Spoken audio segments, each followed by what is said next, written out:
все времена именно сотрудник органов внутренних дел был всегда близок к народу. Он первый, кто приходит на помощь в опасных ситуациях, на кого всегда рассчитывают простые граждане. Их служба и опасна, и трудна. Профессиональный праздник сотрудников органов внутренних дел. Стражей правопорядка поздравил глава республики. Все загружают служебный автотранспорт для того, чтобы в дальнейшем отправить этот ценный груз адресатам по всем населенным пунктам Ингушетии. Не забывают и семьи погибших сотрудников. В регионе прошла благотворительная акция по раздаче сара. Помощь получили порядка 450 семей. Из президентского резервного фонда выделили более миллиарда рублей на закупку дополнительных средств защиты для работников медучреждений. Борьба с коронавирусом продолжается. Около 80 тысяч единиц средств индивидуальной защиты распределили по медучреждениям региона. Это вот тот случай, когда каждый из нас практически достойна победы, на мой взгляд. Лучшего в своей профессии определяют на конкурсе «Учитель года-2020». Завершается региональный этап. За почетное звание борются 5 конкурсантов.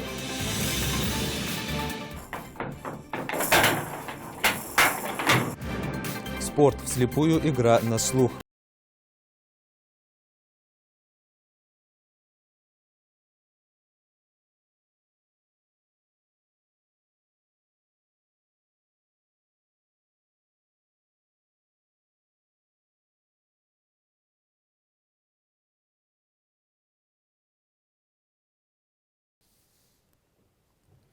На телеканале «Ингушетия новости 24». Здравствуйте.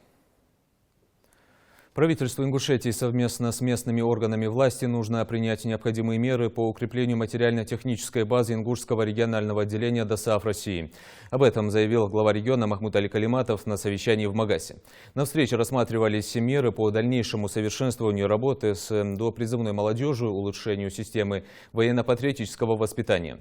Стоит отметить, что норма призыва граждан на военную службу, установленная для Ингушетии, на осенний призыв текущего года составляет 200 человек.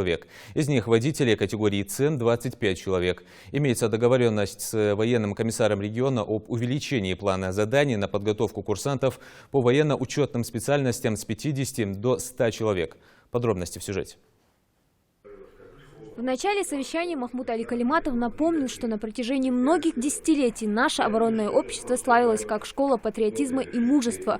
Молодежь, подготовленную в ДОСААФ, всегда высоко ценили в армии, авиации и на флоте. В советское время регион готовил более 500 водителей. В прошлом году же автошколы Ингушского оборонного общества республики не смогли выполнить скромный план по подготовке для армии водителей. О детях не думаем, о будущем не думаем, о подготовке не думаем, понимаете? Только Сунжа готовила 500 водителей. А сегодня, при том, что государство, Министерство обороны выделяет и финансы определенные, мы скатились вот до такой ситуации. Правительство, конечно, и как глава я будем способствовать улучшению работы этой, то, что возможно. Морфлот нужно много. Я говорю, а почему не берете? Говорит, а у вас плавать не умеют. Понимаете, я был поражен этим. Значит, по графику, значит, вот призывной вот, с военкоматом. Соглашения какие-то, Минспорт, но надо подготовку 2 раза в неделю по 2 часа, например, по плаванию. Значит, предметно каждое министерство, которое возможно участвовать в совершенствовании подготовки водителей, специалистов для Министерства обороны, все должны участвовать. Безработица молодежи, это было бы подспорьем для нас, если бы молодежь у нас, хорошо получив хорошую специальность, водителей, специалистов военных специальностей, они бы у нас находили бы себя в контрактной службе, да, в вооруженных силах, в последующем поступлении в военное училище. И сегодня обеспечение вооруженных сил, оно показывает, что достаточно для того, чтобы достойно жить, содержать семью. Мы должны готовить при нашей безработице, при нашем количестве более 30%, у нас молодежь до 30 лет. Поэтому развитие автодромов, развитие автошкол, ДСАФных, оно должно способствовать все, кто здесь сидит. Это востребованное направление, поэтому главную задачу я бы сформировал так. Мы просто обязаны возродить славу ДСААФ. Каждое министерство, которое задействовано в данном направлении, должно принять активное участие в оказании помощи, подчеркнул руководитель субъекта. Продумайте все вещи. Бирж дышуаныш, вайдизл бышуаныш. Что мы сегодня ДСААФ наладим, вот внуки спасибо нам скажут. Через 10, 15, 20 лет. Они скажут, вот сделали ДСААФ нормальный, полигон нормальный, значит, обучение нормальное. Вопрос архисерьезный. Хочется, чтобы вы это понимали. Мэры городов, берите, значит, у вас школы есть. Значит, категорию призывную с военкомом переговорили, приглашайте его сотрудников. У нас есть кадетский корпус, оттуда старшекурсников. Организовывайте мероприятия. У нас должно круглогодично, у нас погода-то хорошая. 7-8 месяцев можем в чистом поле, в лесу, в горах. Берите вперед, возьмите эстафету, проведите. Детям будет интересно. Надо выводить детей и придумывайте вот эти мероприятия. Я это все к чему говорю? К здоровью. Вот то, что мы говорим, у нас 30%, да, здоровых из 100, если брать. Да? Но это же ужас. Мы будем ориентировать и на вас, и мэры городов, и на военком наш, на военкомат. Значит, мы через год должны цифру из 100 60-70 пригодных для службы в вооруженных силах Российской Федерации. Понимаете меня? А потом уже, я думаю, через 5 лет у нас должно быть исключением, что у нас в армию не идут. То есть мы готовим вояки, чтобы они просто здоровыми, нормальными были. По словам главы региона, организация полноценной работы оборонного общества в республике должна соответствовать задачам подготовки молодых людей не только к службе в вооруженных силах, но и к работе в промышленности, сельском хозяйстве. Участниками совещания было изучено состояние материально-технической базы региональной организации. Выработан ряд предложений, которые позволят расширить деятельность региональной организации и поднять ее на качественно новый уровень. Хади Забриева, Хусейн Гагиев, Юсуп Ханиев, Рахман Цуров, Новости 24. Сегодня профессиональный праздник отмечают сотрудники органов внутренних дел. Глава региона Махмуд Али Калиматов поздравил их с этим событием. Цитата. «Вы представители нелегкой и мужественной профессии, которая требует высокой ответственности, крепости духа, сильного характера. В этот праздничный день примите слова благодарности за образцовое исполнение служебного долга во имя обеспечения спокойствия и мирной жизни наших граждан. Выражаю искреннюю признательность старшему поколению, ветеранам органов внутренних дел за их нелегкую и самоотверженную службу на благо нашей Родины. От всей души желаю всем сотрудникам органов внутренних дел крепкого здоровья, дальнейших профессиональных успехов в деле служения Отечеству. Желаю вам и вашим близким счастья, добра и благополучия». Традиционно личный состав МВД встречает свой профессиональный праздник на посту, надежно охраняя жизнь и труд граждан. В этот день полицейские вспоминают своих погибших коллег, которые остались верными служебному долгу до конца. Репортаж Дианы Дударовой. Они охраняют безопасность народа, порой рискуя собственной жизнью. Сотрудники внутренних дел поздравляют друг друга с профессиональным праздником. Достоинство, мужество, смелость и профессионализм коллег отмечает на встрече и министр внутренних дел Ингушетии Михаил Коробкин. Во все времена именно сотрудник органов внутренних дел был всегда близок к народу. Он первый, кто приходит на помощь в опасных ситуациях, на кого всегда рассчитывают простые граждане и в чьей защите они нуждаются. Сегодня также вспоминают боевых товарищей, павших смертью храбрых на службе. Их память почтили минутой молчания. МВД Ингушетии со дня основания потеряла 394 коллег. Михаил Коробкин подчеркивает, преданность избранной профессии, самоотверженность в принимаемых решениях обуславливают те трагические моменты, которые вписаны кровью в историю органов внутренних дел. К сожалению, эти потери невосполнимы. Никакие меры социальной поддержки не могут компенсировать заботу сына, воспитание отца, любовь и внимание мужа. Вместе с тем, являясь образцом подлинного мужества и патриотизма, они навечно вписали свои имена в летопись органов правопорядка, обретя бессмертие в сердцах всех последующих поколений. Мы помним их, и мы ими гордимся. На встречу приглашены родственники погибших сотрудников, в их числе мать и супруга майора Ибрагима Эльджеркиева. Он был одним из тех, кто бросил вызов преступности и обеспечивал безопасность граждан. Офицер полиции вместе с младшим братом Ахмедом год назад были расстреляны неизвестными в Москве.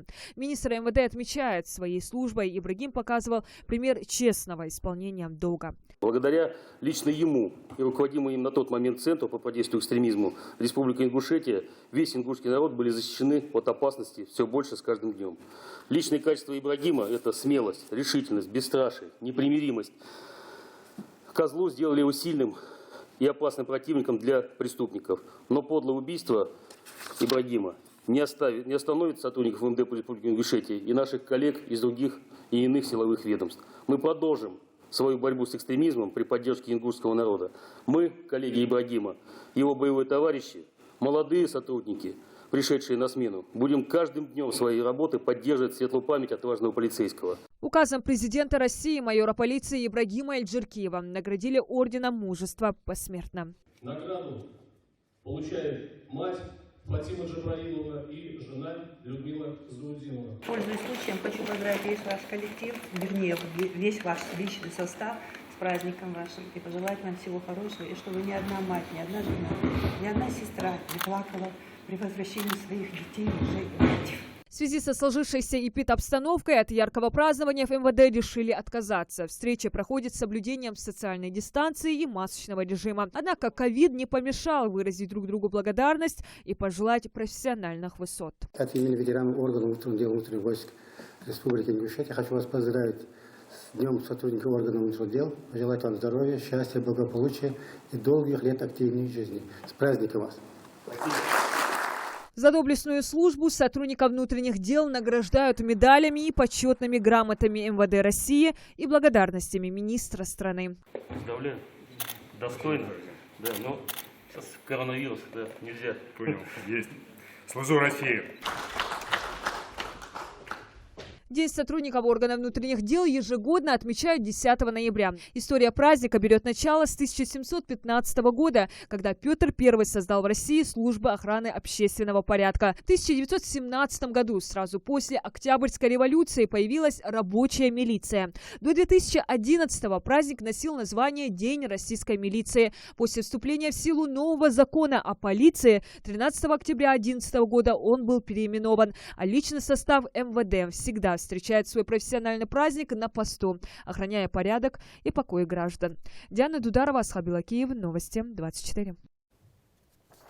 Сотрудники правоохранительных органов прошли через суровые испытания, умирали, но оставались верными данной присяге. Их имена увековечены в памяти народа. В регионе не забывают семьи погибших сотрудников. В разных городах Ингушетии прошла благотворительная акция по раздаче сала. Помощь получили порядка 450 семей. Репортаж Зелимхана Калуева.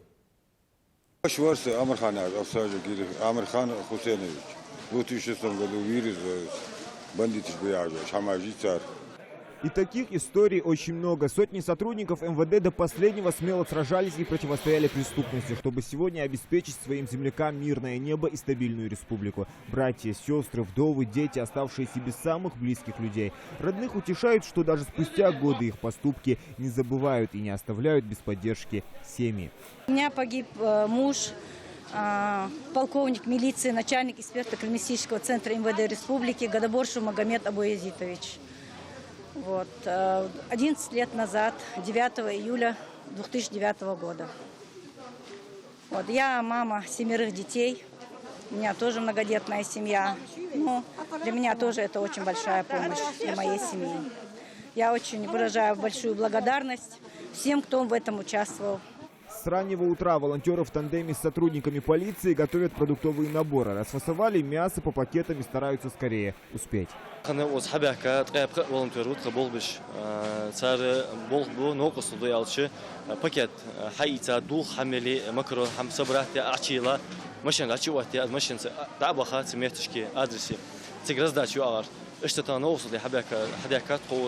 Список длинный. САГ в этот день получают 450 семей сотрудников МВД, погибших при исполнении и после полученных травм на боевом посту оставшиеся инвалидами.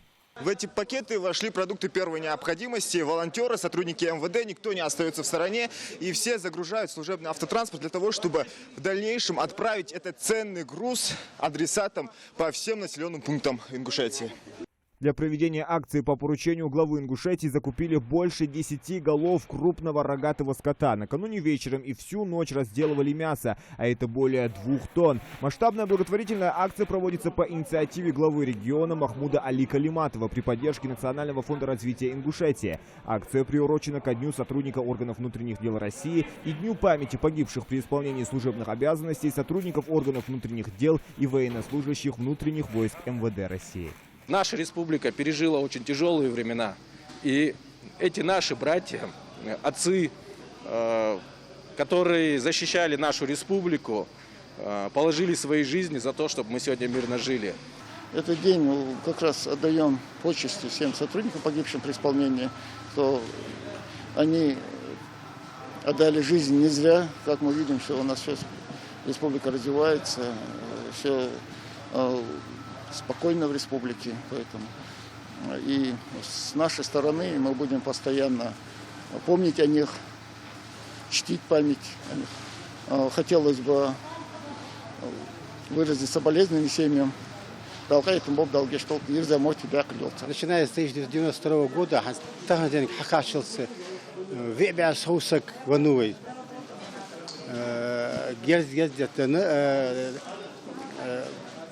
Тересик Артхана Бейнахбой. А сия Пачханда авария Бенсик. Чисто при исполнении служебных Бейнахбой. В Соусак Яхая Республика Бухнахбой. Ях трагедия республика. Царь Дейб, царь Дизел, царь Вдовжи, царь Камадимасни, 60 арван стагамарса, ход дать от миллиард трагедии. После погрузки машины одна за другой отправляются во все города и районы республики. Гостей встречает и Сунжа. Акция охватила всех, в том числе и сотрудников МВД, которые погибли в результате ДТП. Гаи был версис. Назрание после был хаха. Тауарлачва. По трассе тауарла. Машин тетиха. Ши визибиса. Виха тоже звянул жосагу. Давяка секянки. Да, ши мершли ловей пача. Да, ши тетел бусу денчи волой. Эшт мерш, шмогож мерши дой. Эсмогож волой. Мерш дахл дей. В 1999 году Тимур Арабханов потерял отца. Вспоминать, как все произошло, он не любит. Слишком тяжело. По Назрановскому району такую помощь получают 36 семей. Среди них и родные Магомеда Ажигова. Он был убит в 1997 году при задержании особо опасных преступников. На тот момент ему было всего 20.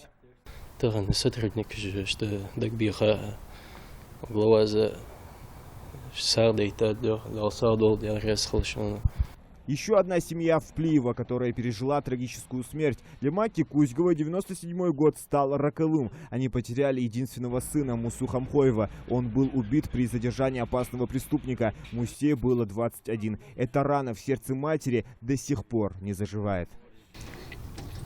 Не могу я говорить. А вот мужа Ашат Ганиева из Карабулака убили бандиты. Все произошло в январе 2003 года. Они несли службу с Тумгоевым и погибли в Карабулаке рядом с ГУВД при нападении, при задержании преступников, при исполнении погибли. В Назране САГ передают также по спискам, предварительно обзвонив. Саид Салам Аздоев продуктовый набор получает одним из первых. Сын Магомеда Аздоева, сотрудника полиции, погибшего в ДТП при исполнении в 2000 году, благодарен за такое внимание и поддержку со стороны властей региона.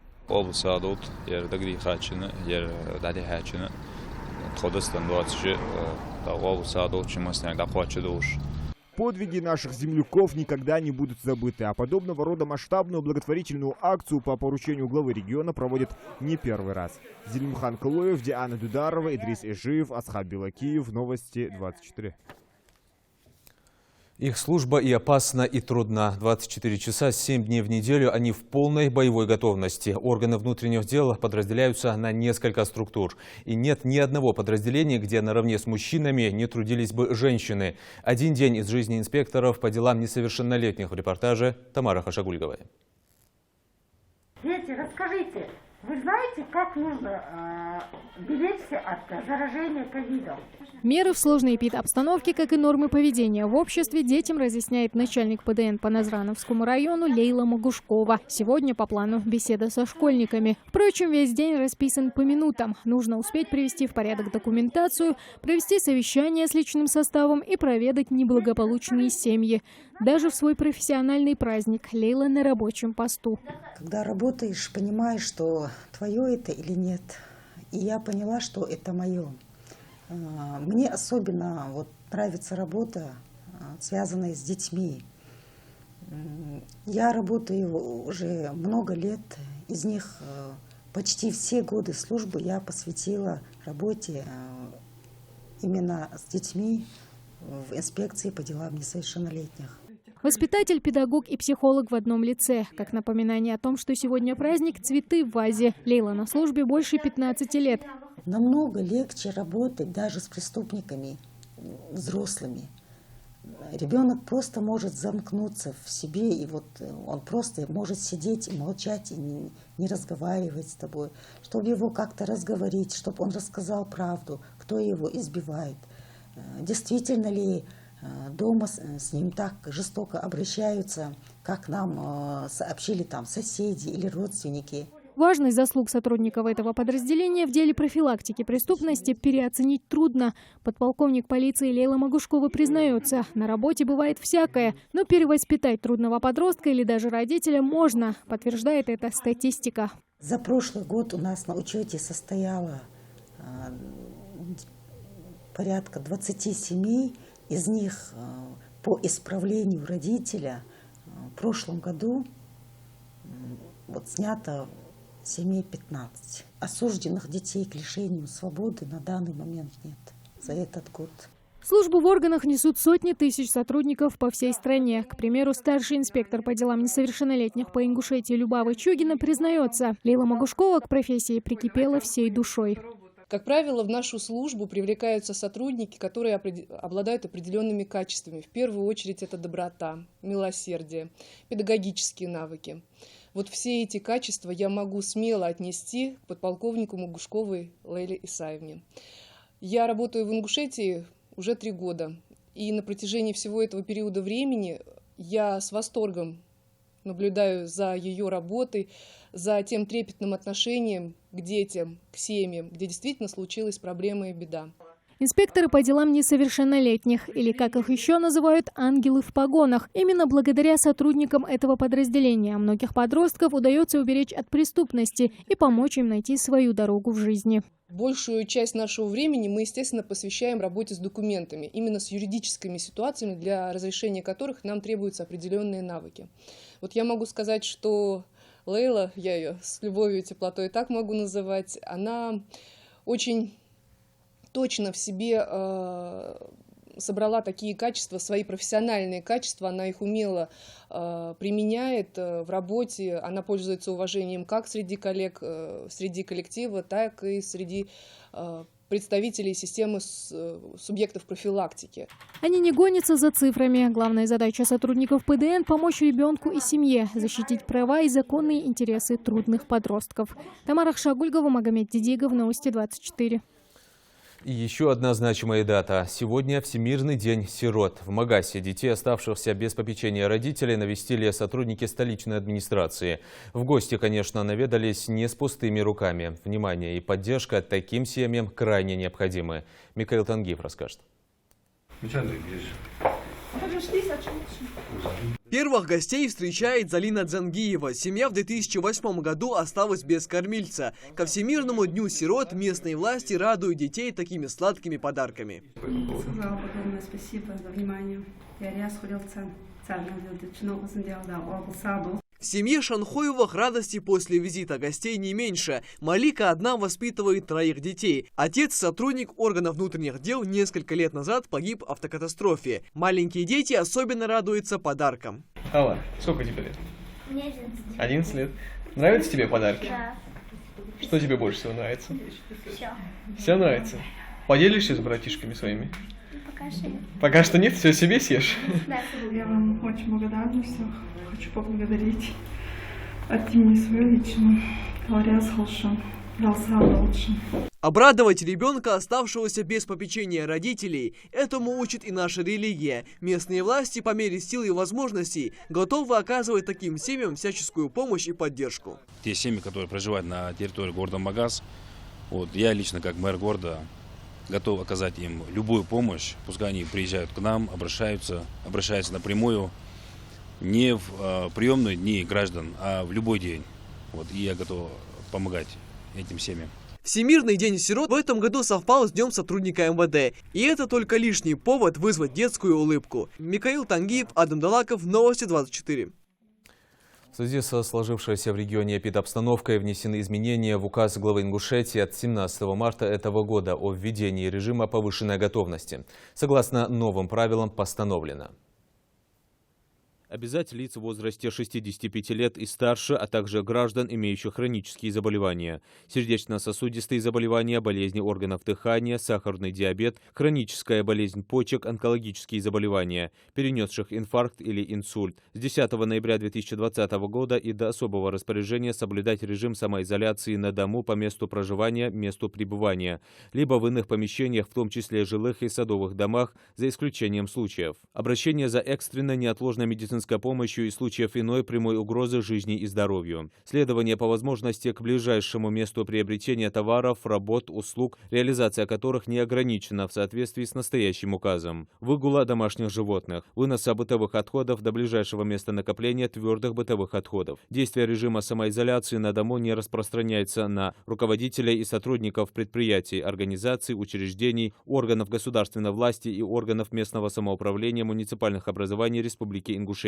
чье нахождение на рабочем месте является критически важным для обеспечения их функционирования. Работников медицинских организаций. Рекомендовать работодателям, осуществляющим деятельность на территории Республики Ингушетия, обеспечить с 22 октября по 1 декабря 2020 года включительно перевод до 30% работников на дистанционный режим работы. Работодателям, независимо от организационно-правовой формы собственности, принять меры по обеспечению соблюдения режима самоизоляции гражданами, указанными в пункте 3.3 настоящего указа, по соглашению сторон в формах, предусмотренных Трудовым кодексом Российской Федерации. Исполнительным органам государственной власти Республики Ингушетия и их должностным лицам, уполномоченным составлять протоколы об административных правонарушениях, предусмотренных статьей 20.6.1 Кодекса Российской Федерации об административных правонарушениях, а также рекомендовать территориальным органам федеральных органов исполнительной власти ежедневно проводить мероприятия по выявлению и пресечению нарушений юридическими лицами, индивидуальными предпринимателями и гражданами правил поведения, обязательных для исполнения гражданами и организациями при введении режима повышенной готовности на территории республики, в том числе установленных постановлениями главного государственного санитарного врача Российской Федерации, настоящим указом и иными актами уполномоченных органов, принимаемых в целях предотвращения распространения новой коронавирусной инфекции. Усилить работу по выявлению в процессе осуществления мероприятия достаточных данных, указывающих на наличие события административного правонарушения, предусмотренного статьей 20.6.1 Кодекса Российской Федерации об административных правонарушениях. Составлению протокола об административном правонарушении в соответствии с действующим законодательством в пределах компетенции. Еженедельно направлять информацию о выявленных нарушениях и составленных протоколах об административном правонарушении в администрацию главы и правительства Республики Ингушетия и Управление Федеральной службы по надзору в сфере защиты прав потребителей и благополучия человека по Республике Ингушетия.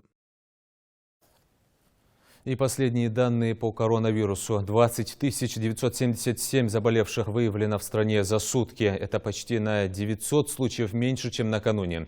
Всего COVID-19, по официальным данным, болеют более 1 800 000. В Ингушетии цифра, конечно, скромнее, но тем не менее говорить о снижении рано. За сутки зафиксировано 64 новых случая. Общее число заболевших приближается к 8 000.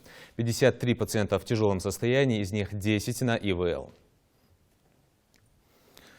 Более 800 миллионов рублей выделят правительство России на закупку лабораторного оборудования для диагностики инфекционных заболеваний в регионах. Средства направят в медицинские учреждения для улучшения их материально-технической базы. С помощью федерального финансирования будет закуплено более 1500 единиц оборудования для оснащения 104 медучреждений, подведомственных Роспотребнадзору. Современное оборудование позволит в сжатые сроки проводить диагностику не только коронавируса, но и других инфекционных заболеваний.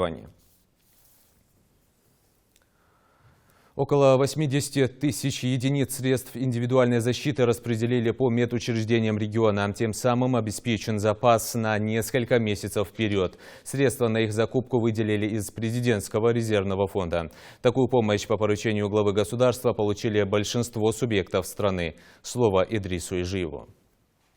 Маски, перчатки, антисептики и костюмы для красной зоны. Около 80 тысяч предметов средств индивидуальной защиты предоставили Ингушетии для борьбы с коронавирусной инфекцией. По распоряжению Владимира Путина из президентского резервного фонда выделили более миллиарда рублей на закупку дополнительных средств защиты для работников медучреждений. Противочумные костюмы, которым также идут маски со специальным напылением и активными респираторами. В Ингушетии дефицита средств индивидуальной защиты не наблюдается. Весь персонал полностью обеспечен. Однако дополнительный резерв лишним не будет, считают медики. Хочу отметить, что мы неоднократно говорили, что уже с июня месяца текущего года у нас неплохие пополнения нашего запаса. Мы не ощущали, скажем так, дефицита в средствах индивидуальной защиты. Да, у нас были некоторые позиции, в которых мы испытывали дефицит. То есть это те средства, которые мы используем немножко чаще, чем все остальное, и что необходимо пополнять ежедневно, либо еженедельно. Но это лишняя помощь, как я уже неоднократно говорила, помощь лишней никогда не бывает. Все это пойдет в наши медорганизации, которые работают с COVID-19, в том числе все наши 3 станции скорой медицинской помощи, ну и, соответственно, амбулаторная служба. Акция «Мы вместе» активистами ОНФ проводится регулярно. С началом пандемии это уже 5-е такое мероприятие, которое они проводят при поддержке правительства. Начало года мы не устаем говорить спасибо врачам, спасибо медикам. И еще раз сегодня мы рады это сказать. И большой человеческий поклон всем, кто участвует в помощи для настолько сложных больных. После разгрузки всех коробок средства индивидуальной защиты распределили по всем медучреждениям Ингушетии. По статистике, больше всего больных поступает в ЦРБ, поэтому резерв учреждения должен постоянно пополняться, особенно в свете последних статистических данных. Сейчас на балансе больницы запас СИЗ рассчитан на несколько месяцев вперед. Поддержка федерального центра в период пандемии способствует успешной борьбе с вирусом по всей стране. Идрис Ижиев, Магомед Белакиев, Новости 24. Единороссы запускают новый кадровый проект «Федеральный политстартап». Его участниками могут стать только члены или сторонники партии, которые не избирались ранее в Госдуму, а также имеют опыт общественно-политической деятельности. Участники должны быть старше 21 года. Прием заявок проходит на сайте проекта и завершится 21 ноября. Сейчас ребята будут оставлять заявку на сайте, после этого пройдет отбор, из самых лучших пригласят в Москву, где в течение какого-то времени определенного их будут обучать, полностью готовить к их избирательной кампании. То есть кандидат, который зарегистрируется, пройдет отбор на сайте и будет приглашен в Москву, его специалисты партии «Единая Россия» в Центральном комитете партии в Москве полностью проведут от и до всю его избирательную кампанию и помогут ему стать депутатом. А избиратели покажут, кто им ближе, новый молодой кандидат, либо, может быть, кто-то еще. Политстартап в Республике Ингушетия запускается уже, можно сказать, 3-й год. Первый раз мы его запускали в 2019 году. На выборах в местное самоуправление у нас были выборы во все муниципалитеты, кроме города Сунжа. И в 2020 году у нас произошли выборы в городе Сунжа. Благодаря проекту, в общем, по Республике Ингушетия более 150 кандидатов, которые стали депутатами до 35 лет. То есть это молодые ребята, которые уже сегодня, многие из них реализовывают проекты, кто-то пытается сделать парк, кто-то пытается сделать дорогу. Ну, как вы знаете, депутаты влияют на бюджет, депутаты находятся на передовой, они проводят общественные приемные. И сейчас партия «Единая Россия» проводит широкий общественный прием онлайн, то есть можно позвонить в приемную по телефону, сказать о своих проблемах. И мы надеемся, что в результате нового проекта мы получим самого лучшего кандидата в Государственную Думу. Лучшего в своей профессии определяют на конкурсе «Учитель года-2020». Завершается региональный этап. За почетное звание в Ингушетии борются 5 конкурсантов. Профессионализм и квалификацию они подтвердили в муниципальном туре. В столичном центре образования конкурсанты провели классные часы, показали свой индивидуальный стиль при поднесении материала. Какие актуальные темы поднимали педагоги на уроках, расскажет Дана Плиева. Вы совершали когда-нибудь добрые дела? Да. А что вы испытывали, когда их делали? Что же такое добро? Ответить на вопрос сходу сможет и не каждый взрослый, а вот как правильно объяснить смысл этого понятия детям? В ходу педагога Хавы Батажи ведут кроссворды, детские сказки и личные истории о добрых поступках самих учащихся. Всегда, когда мама уходит куда-то в магазин или на работу, я убираю весь дом, особенно кухню. Это когда мама приходит на 2 часа. Очень хорошо. Очередной тур регионального этапа «Учитель года» Хава Батажева проходит уже без волнения. Главное – завлечь детей с самого начала урока и не терять их интерес. Что еще нужно учителя литературы? Дайте лишь приобщить детей к добру. Все прошло замечательно. Дети – это и есть дети. Единственное, по возрастной категории, да, нужно перестраиваться, а так ничего сложного в этом нет. Удовольствие, полученное от урока, разделяют и школьники. Педагогу они ставят все 10 баллов. У меня прям настроение поднялось, когда она дала мне медальку, когда она спрашивала вопросы, было так приятно. Сама преподавательница понравилась? Приятная, да, хорошая, эмоциональная.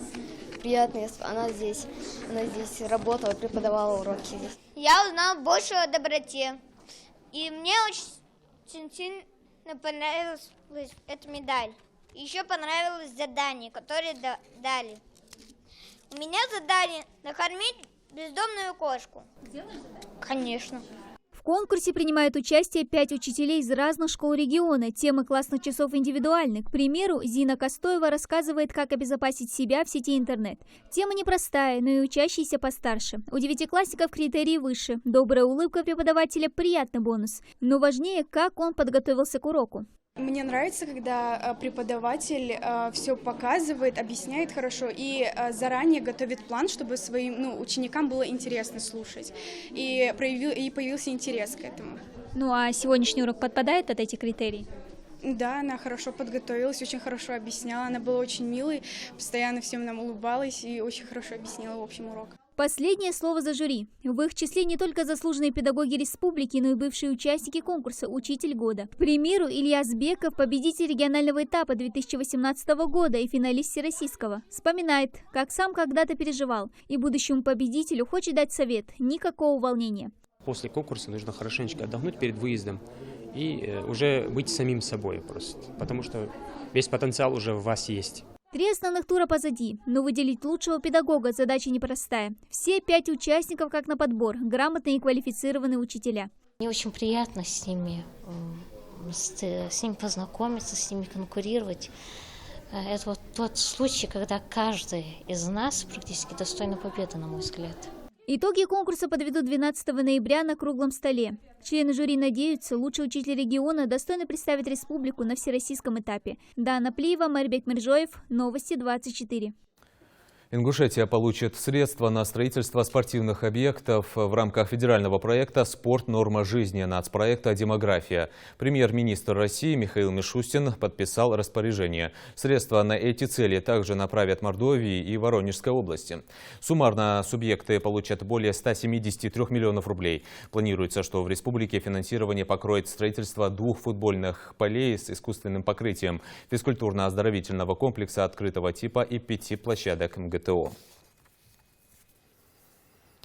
Спорт вслепую, игра на слух. Президентский грант способствовал развитию в регионе настольного тенниса для незрячих и слабовидящих людей. Игра развивает силу, ловкость и координацию движения. Игроки по большей части ориентируются на звук. Об остальных особенностях этого вида спорта расскажет Хава Газикова. Шоу-даун или попросту теннис для незрячих – нетипичное зрелище. Отсутствие картинки компенсирует острый слух, тишина, спокойствие и четкость движений.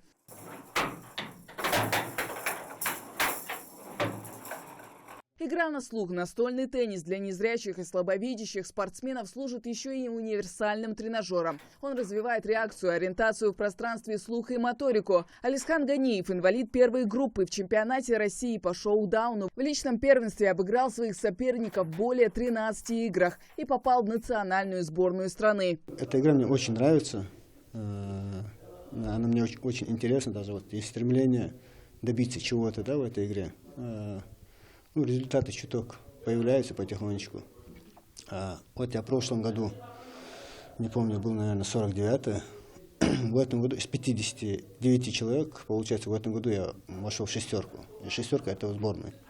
Спорт вслепую. Повязки на глаза нужны, чтобы уравнять шансы незрячих игроков и тех, кто способен видеть очертания. Неизменным остается только главное правило игры – не дать сопернику атаковать свои ворота. Задание не из легких, что только привлекает игроков. Поначалу, когда я сюда пришел, именно изначально я в медресе пришел, чтобы повторить Коран, который я учил, чтобы Брайль выучить. Братья тут играли, присоединился, стало интересно. Спорт, в любом случае, развитие реакции.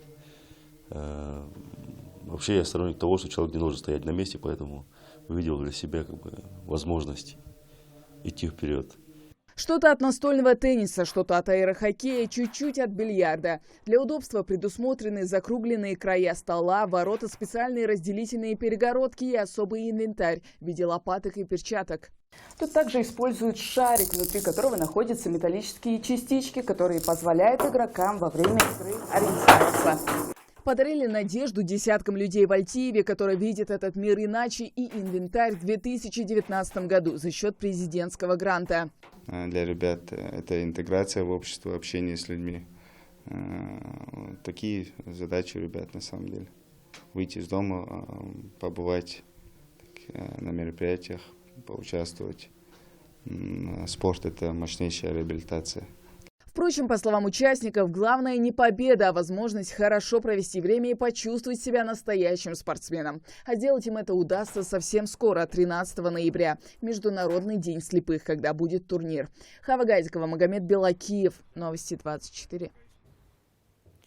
Первенство СКФО по дзюдо среди юношей и девушек до 18 лет примет регион с 14 по 17 ноября. Соревнования пройдут во Дворце спорта «Магаз» имени Берда Евлоева. Они станут для участников отборочным этапом на первенство России в этой возрастной группе. В них примут участие порядка 500 спортсменов из 7 северокавказских субъектов. В течение 3 дней они будут оспаривать звание лучших в 17 весовых категориях. Из-за эпид-обстановки первенство пройдет без зрителей. Допуск спортсменов к соревнованиям осуществляется только при наличии справки на отсутствие ковида. Значит, здесь будет работать Роспотребнадзор и сотрудники Дворца спорта, Министерства спорта, Центра спортивной подготовки, которые будут тщательно следить за социальной дистанцией участников. Соревнования пройдут без зрителей. Хотелось бы отметить, так как болельщики не смогут прийти поболеть за нашу команду, хотелось бы отметить, что национальная телерадиокомпания «Ингушетия» будет проводить прямую трансляцию на телеканале и на канале YouTube. Ингушские шахматисты показали блестящие результаты на турнире СКФО «Первый кубок математической школы». В соревнованиях участвовали порядка 60 юных и взрослых спортсменов из нескольких регионов. Среди воспитанников шахматных клубов, представляющих нашу республику, самый высокий показатель у ученика шахматной школы «Падишах». Иминавшев завоевал 1-е место в возрастной группе 15 лет. Халид Келигов стал 2-м в возрастной категории до 11 лет и младше. Марина Икажева из шахматного клуба «Магаз» стала 1-й среди девушек. А среди взрослых игроков почетное 3-е место забрал Мурат Даурбеков, представляющий клуб «Ади Ахмат». На этом наш выпуск завершен. Оставайтесь на канале.